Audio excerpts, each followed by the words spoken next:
For 10 months, the brutal stabbing of Maurice Goins was a perfect, unsolved mystery. The killer had simply vanished. Well, Charles is under arrest, and he's currently charged with murder. But as of right now, he's charged with the death of Maurice Goins. But the case wasn't cracked by a forensics team. It was cracked by the killer's own wife, whose reaction to the news was more shocking than the crime itself. Can I ask you guys a question? Sure. Based on, I'm not going to say the evidence or this and that, but based on, I watch a lot of Law and Order, so based on like the way, did it look, was it like a violent type? Extremely. The first alarm wasn't sounded by a scream, but by silence. A coworker grew concerned when Maurice, a reliable employee, vanished for an entire week. Can you do a welfare check on the number 401?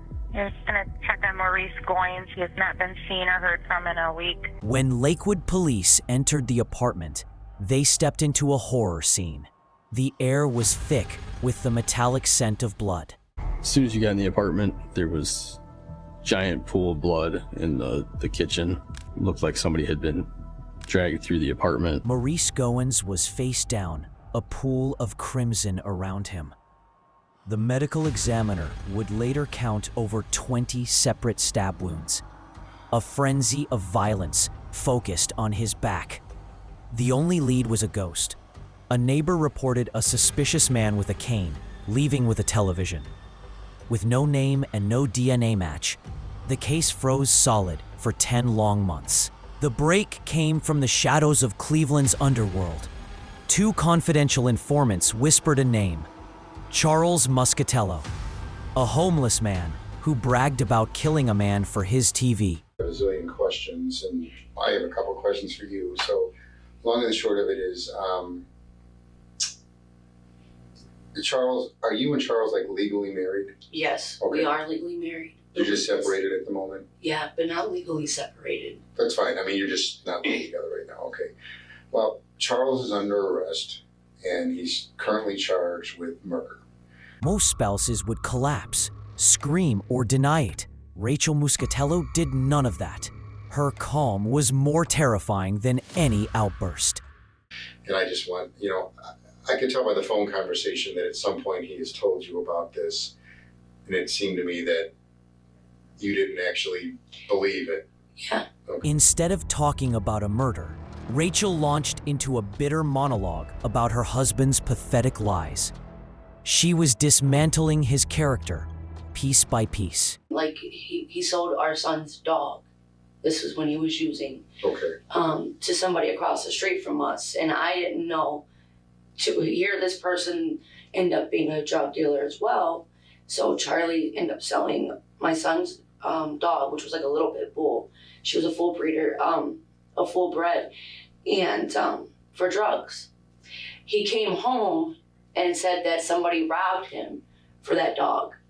And he had like scuff marks all over his face, and bleeding and stuff. And said that, he got robbed for the dog. He got jumped by a couple dudes, whatever, this and that. She was painting a portrait of a compulsive liar, a man who cried wolf so many times that no one would believe him when a real wolf was at the door. Charlie's a liar, so, he's not a violent person. Sure. But then, the detectives guided her back to the elephant in the room. And with a casual shrug, she dropped the bombshell that shattered her husband's entire defense. But like I said, I didn't believe anything that he had to say because Could you kind of tell us what he kind of said? the only thing that he said is he thinks that he killed somebody. Okay. And I'm like, yeah, right. She had known for months. She knew her husband confessed to murder, and she did nothing. She buried it, dismissing it as another one of Charlie's tall tales. Charlie's lied so many times about things that's happened to him. Mm-hmm. Like, you never know when to believe him, So, other than that. But her performance wasn't over. She had one more card to play. A question so bizarre, it confirmed she was not just a bystander, but a player in this grim drama. Can I ask you guys a question? Sure. Based on, you know, I'm not going to say the evidence or this and that, but based on, I watch a lot of Law and Order, so based on like the way, did it look, was it like a violent type? Extremely. The entire apartment was covered in blood. With Rachel's statement weaponized, detectives turned to Charles. He thought he could talk his way out, but he had no idea his wife had already handed the cops the key to his prison cell. At a certain amount of information we have, cameras, DNA, video footage of people coming in and out, so forth like that. Okay, that's why you're sitting here. Okay? Charles spun a wild tale of self-defense. He claimed Maurice came at him with a steak knife, and in the struggle, he stabbed him exactly once. He had a steak knife and he tried to get me with the steak knife, and I grabbed it away from him and I went like this, and Where did you get him? like right here. It was a story that collapsed under the weight of 20 stab wounds and a body dragged through the apartment. The evidence laughed at his flimsy lies. You were in front of him? Yes, I was. Not behind him? No, I like wasn't behind this. him. I never You were did in that. front of him. I was in front of him. You said he had it. But his most telling lie was his insistence on one thing: his wife's innocence. He protected her with a ferocity he never showed his victim. My wife didn't know nothing about this. Okay. What about the knife? Did you leave it there or take it with you? No, I put it in the bag and took it with me. Okay. And it was it from his apartment? Yes, The sir. knife was from his apartment. Yes, sir. What happened to those items? I threw them in the garbage. To break this final bond, detectives let Charles make a call to Rachel. It was a gamble designed to reveal the truth hidden between them. Rachel, man, they got me on murder. Charlie, what are you talking about? They got me on murder, man.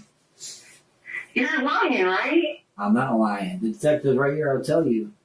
On the surface, she was playing the shocked wife, but her performance was a fraction too slow. Her denial, a beat too rehearsed. They wanted me to tell the truth, so I told them the truth. They said they have it. My DNA's there, Rachel. Everything is there. And I wanted to tell my side of the story. He told me to tell my side of the story. So I did. You want to know what's really crazy? What's that? Like, I can't believe all this is happening. In that moment, the last piece of the puzzle clicked into place. Charles, in his confession, had just told the cops he never spoke to Rachel about the murder. Yet here she was, admitting he had told her. It was the final, unspoken betrayal. Bye, honey. Bye, baby. Charlie, love you. Love you too. Bye. Charles Muscatello, faced with overwhelming evidence, pleaded guilty. He was sentenced to life in prison, eligible for parole only after 20 years. Rachel Muscatello, who knew of a brutal murder for months and failed to report it, walked away without a single charge. Her calm demeanor and clever framing of her husband as a liar was her get-out-of-jail-free card.